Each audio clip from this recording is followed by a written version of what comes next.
All right, Congressman, I'm going to turn it over to you. You've been in the news recently on this debt ceiling fight. What is going on there? First of all, I got a great tie. Anybody wants one of these ties, $5.50. You can have a great tie. There you go.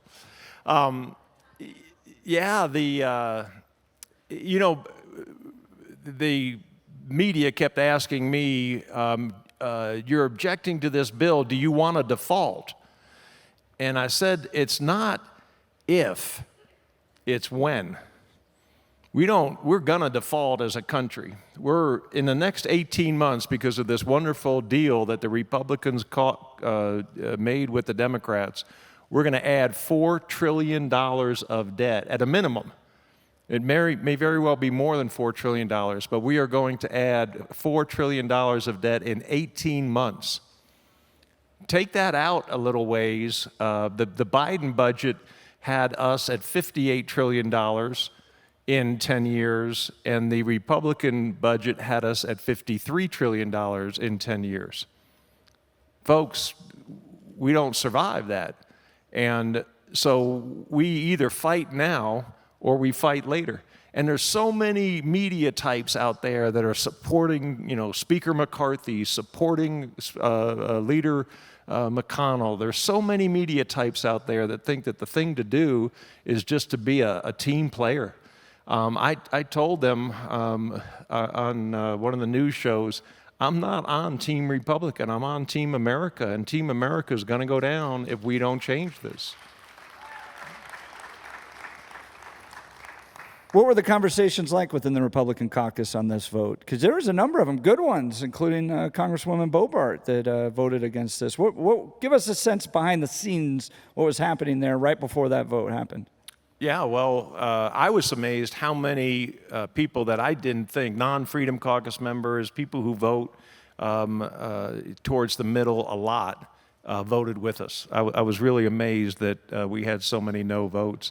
But I think a lot of people understand that this 50, 60, 70 trillion dollars of debt in the very near future, just we can't survive. So the conversations were real simple.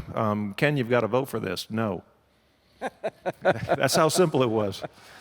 Why can't I'm not that old, but I've been around this long enough to I can't get past the fact that we can't solve this debt issue. Republicans just seem to be slower at accumulating debt than the Democrats do. So we're just on this, like you mentioned, this freight train right off the cliff into big economic problems. Why can't Republicans get this done? Why don't they have the passion to get this done? So think of it this way. The Democrats are taking this freight train off the cliff at 100 miles an hour, and the Republicans are taking this freight train off the cliff at 80 miles an hour.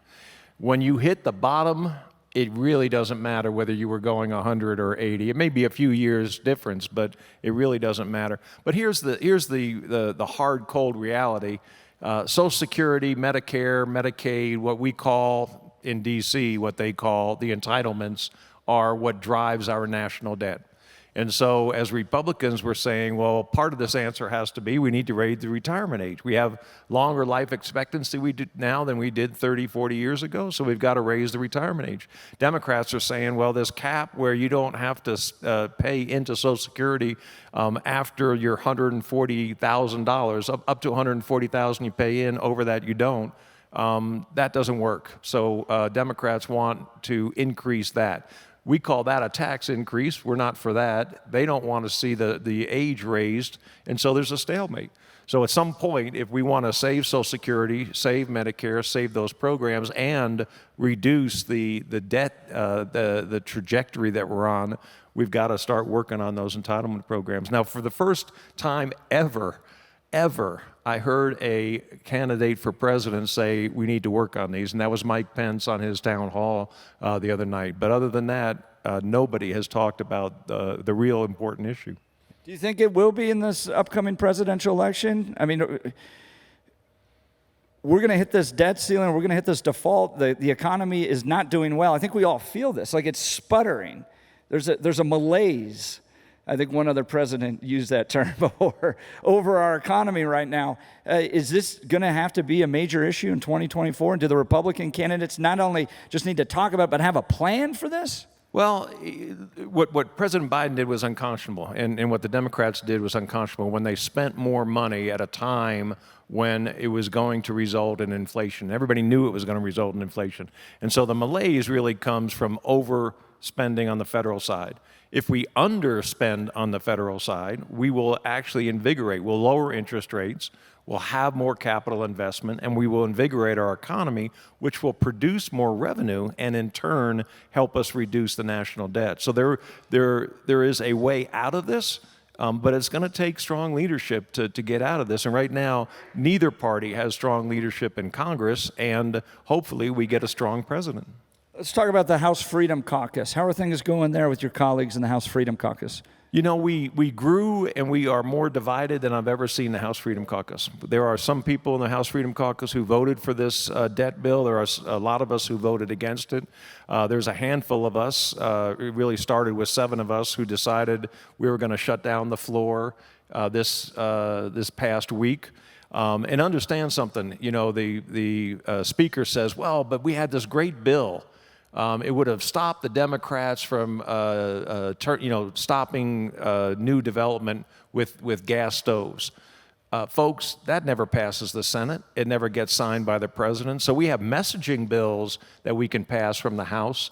But the reality is we've got to deal with spending and force the Senate and the president to deal with spending. So we will keep the House floor shut down until we start getting answers from our leadership, Republican leadership, that takes spending seriously, and we start dealing with this. Jeff, folks, I don't know.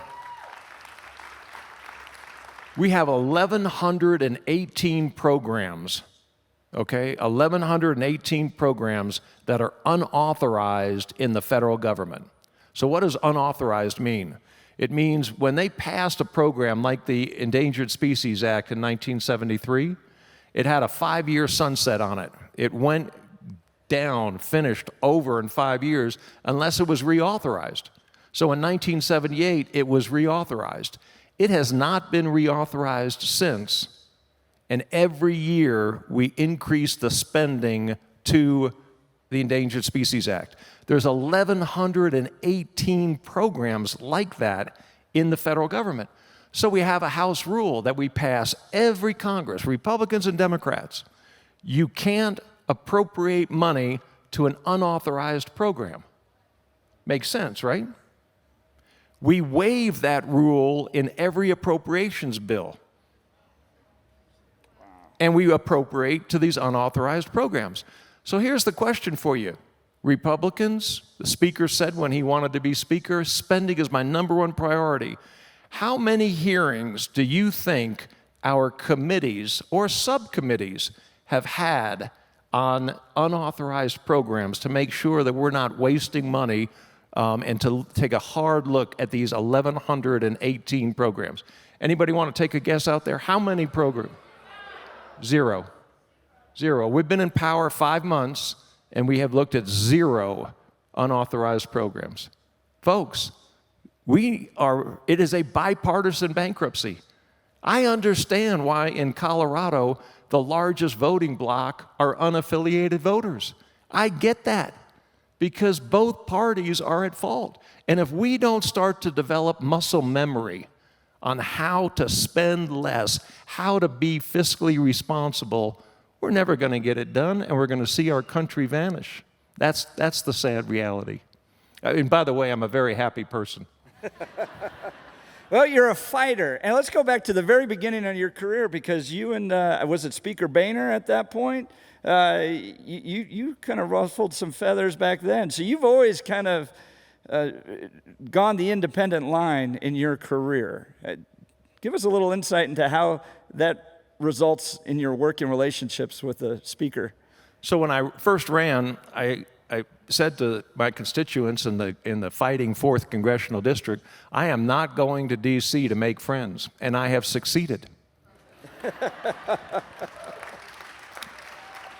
And especially folks in leadership, I have not made friends. And there's a price to that. I have a lot more gray hair than I think I would have had otherwise. But the reality is, every time you ask for something, they get something in return. That's how the game is played. You want this committee assignment, you need to vote for this appropriations bill. You want this office, you need to vote for this appropriations bill. You want anything you want in Congress comes at a price, and the price is always more spending.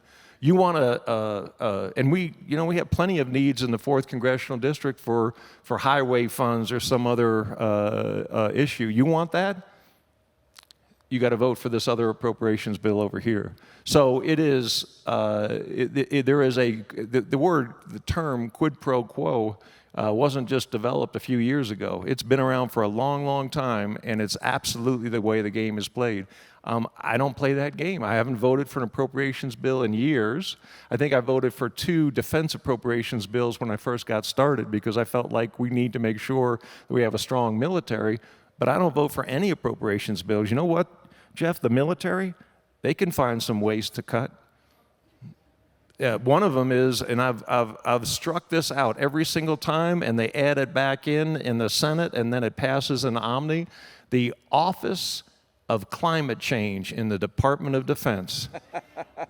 Gone. It will be gone again this year. I'll offer the amendment. It will pass, and it will be put back in by the Senate. There are so many programs in the Department of Defense that we can cut, make sure that we train our service members better, make sure we give them better equipment and weapons, but we can cut all kinds of stuff in every agency if we're going to save this country. So Ken, we've just got a few minutes left here. You represent a fantastic district I live in, good people. The kind of eastern plains of Colorado. What are you hearing from your constituents? What are their top issues that they're most concerned about? You know, it is a diverse district also, Jeff. By the way, he calls me about every 3 days to yell at me about something. It's not easy having Jeff Hunt as your constituent. By the way, before you go into that, Ken has been wonderful to have a number of CCU students intern in his office, and I want to thank you from Colorado Christian University for giving them that opportunity. Go ahead, Ken. I can remember a group of CCU students came in, and they were at a conference table, and I came in, and I explained to them that in D.C. we're at sea level, and in the Denver area we're at mile high, and you are much closer to God when you are at mile high than you are when you're at sea level. So that's why we call one the swamp and we call the other God's country. It's just night and day. But I forget the first question. What are you hearing from your constituents? You know, as I said, it's diverse. I hear from some people that they want folks to unify, that they're sick and tired of seeing the parties yell at each other and fight and not get anything done. And then when I talk to them about, well, where are you on guns or where are you on this issue, they are divided.